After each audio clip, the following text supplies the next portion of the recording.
When I was a kid, I hid my heart under the bed because my mother said, "If you're not careful, someday someone will break it." Take it from me, under the bed is not a good hiding place. I know because I've been shot down so many times that I get altitude sickness just from standing up for myself. But that's what we're told. Stand up for yourself. And that's hard to do if you don't know who you are.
On the principle of citizen rights, equally important, though too often not discussed, is the citizen's responsibility. You can get so caught up in looking for blame, who's to blame, but at some point in America, we're going to have to get beyond blame and start accepting responsibility. Look in the mirror and ask yourself, I benefit from this nation. I benefit from incredible sacrifices. What am I willing to do different this year to make a difference in the problems in America? Apathy is the enemy. Participate. Come on, people! Too much apathy. Too much. Against all the apathy, there comes a time when silence is betrayal. Apathy, apathy, apathy. You know, King again said it so much more eloquently. It's not the vitriolic words and the violent actions of the evil people that threaten us as a nation. It's the appalling silence and inaction of the good people.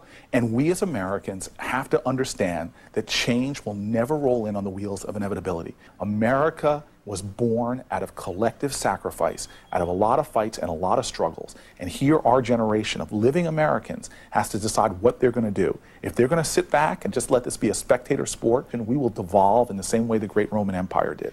But if you're willing to get up and continue the fight, to continue the struggle. Get up, stand up, now, don't give it up, don't give it up, don't give up, don't give up the fight. Not wait, not point a finger, not sit and have debates about a divided America, but to get into the trenches, to roll up your sleeves, to do the hard, difficult work it takes to manifest the greatness of this nation. The Annenberg Foundation took some polls. Only a third of Americans can even name the three branches of government, much less say what they do. How do you like that? That's not good. No. Can they name, let's say, an American Idol judge? Yeah, 75% of them can name at least one American Idol judge. Is that true? Yeah, that's true. Nearly half of Americans don't know that states have 2 senators. And more than half can't name their congressman. 24% could not name the country America fought in the Revolutionary War. More than 2/3 of Americans don't know what's in Roe versus Wade. 2/3 don't know what the Food and Drug Administration does. They bank on your apathy. They bank on your willful ignorance. They plan strategies around it. They try to figure out how much they can get away with because of it. Rome is burning, son, and the problem is not with the people that started this. They're past irredeemable. The problem is with us, all of us, who do nothing. Final question people should ask: what am I doing to deserve this country? I'm an American.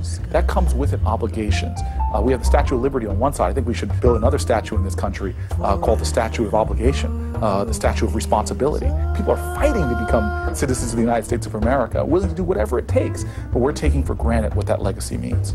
It's unpatriotic at any given moment to sit back and let things pass that are damaging to some place that you love so dearly and that has given me so much, and that I still feel and see as a beacon of hope and possibility. This is the spirit of America, and if everybody stopped talking and started focusing on doing something more than I did yesterday in order to change tomorrow, then we're going to have the America of our dreams. I know a lot of you are saying, what can I do? I'm just a little punk. I don't count.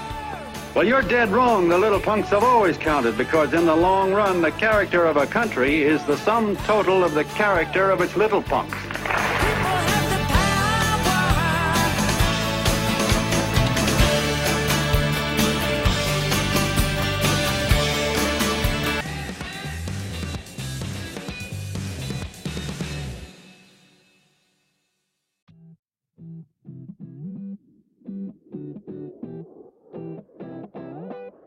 This is my voice. There are many like it, but this one is mine. And it's a fine line when you're trying to define the finer points of politics, politics being a Latin word. Poly means many, and ticks means blood-sucking butt lumps.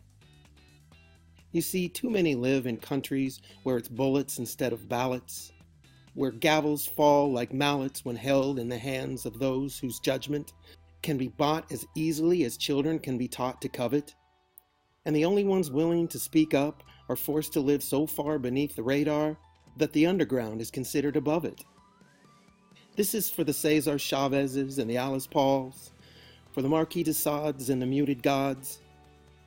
This is my voice. There are many like it, but this one is mine.